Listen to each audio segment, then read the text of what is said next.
Hello. I received a request on Reddit, which I wish there were more of these requests, so I don't need to have to guess what you might know and what you might not understand. That's just super inefficient, right? So today, I'm gonna try to explain the use of log. I'm going to tell you the most common use case, and then there is something on the Reddit thread that I also want to address. So, the most common use case. Oh, whoops. Okay, it's usually used when you have stated something many times, and then you really don't want others to ask you the same questions again. So you can't really use this without sounding at least a little bit annoyed. Oh, what? What is happening? Okay. For example, 你去唔去啊? And then I say 都話唔去咯. When I say this sentence, I have this kind of annoyed emotion, like 都話唔去咯, right? You can't say this really happily, like 都話唔去咯. Like you can't do that. So yeah, that's basically the use case of this particle. Because this is an example, is more natural to use 都話, but if you are in the middle of a conversation, you may just use 唔去咯, and it will still sound natural. Right, the Reddit thread. I guess the reason why you are confused is because the definition and the examples are not very good. First of all, the examples are not showing the uniqueness. Is that a word? Uniqueness of this particle. You can replace this with a啦, and it will still work. 你都決定咗啦，仲問我做乜啫? Okay, fun fact, if you add a z at the end, it will sound more authentic. 仲問我做乜啫? 你都決定咗啦，仲問我做乜啫? It's the same, right? 你估得你忙啊？我夠係啦。Right? They convey the same message with basically the same emotions.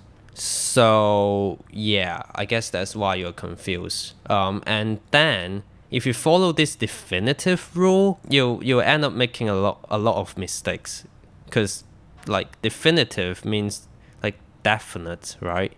If I'm not mistaken, like more insistent, right? So like law is more definitive law. And then like he gave an example, 我唔知點算咯, and 我都話唔知點算咯. Okay, first of all, like he even translated this in English, right? I say it again, I really don't know what to do. Will you say this in English to sound more definitive?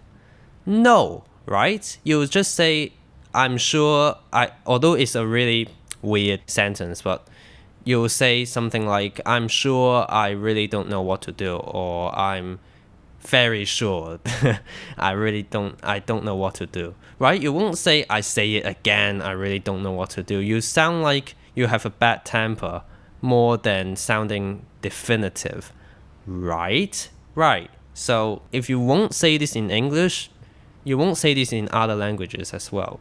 So like law is not making anything more definitive, and then you end up making this kind of mistakes.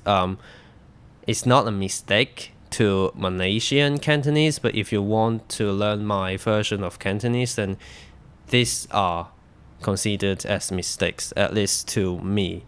So for example, like 你 assignment 仲未開始啊? Okay. And then 而家做到咁落, this implies that this friend, has asked me a lot of times, like, what's your progress? What are you up to? And then like, I've already answered you many times. This is what I'm up to. I haven't finished yet. Just leave me alone. This kind of emotions. So like, if you don't want to sound like that, just don't use this particle, right? It's not making it definitive. It's making you sound like you are annoyed by someone. And also, fun fact, 想, the counter for 想 is 將, not 過, 送將. Okay. And also the send in Cantonese is like 傳送, but we don't say the Chinese version of send in Hong Kong. We just say send, literally. Like if I want to say I'll send him a WhatsApp, in Cantonese I'll say 我 send 個 WhatsApp 俾佢, right? We will just use send. We don't use any Chinese words for this verb. And also, like 係咯, right? 係咯, that to my ears, that implies that like I have asked you a lot of times, and then the friend is annoyed and say 係咯, yes, I've answered you many times. That's to my ears like the emotions I'm, feeling. So yeah, don't replace law and thinking, I'm gonna make it sound more definitive. No, that's just not how you use it, or not how I personally use it. So yeah, that's that. If this video has been helpful, click like, click subscribe, and comment what you think, and I'll see you next time.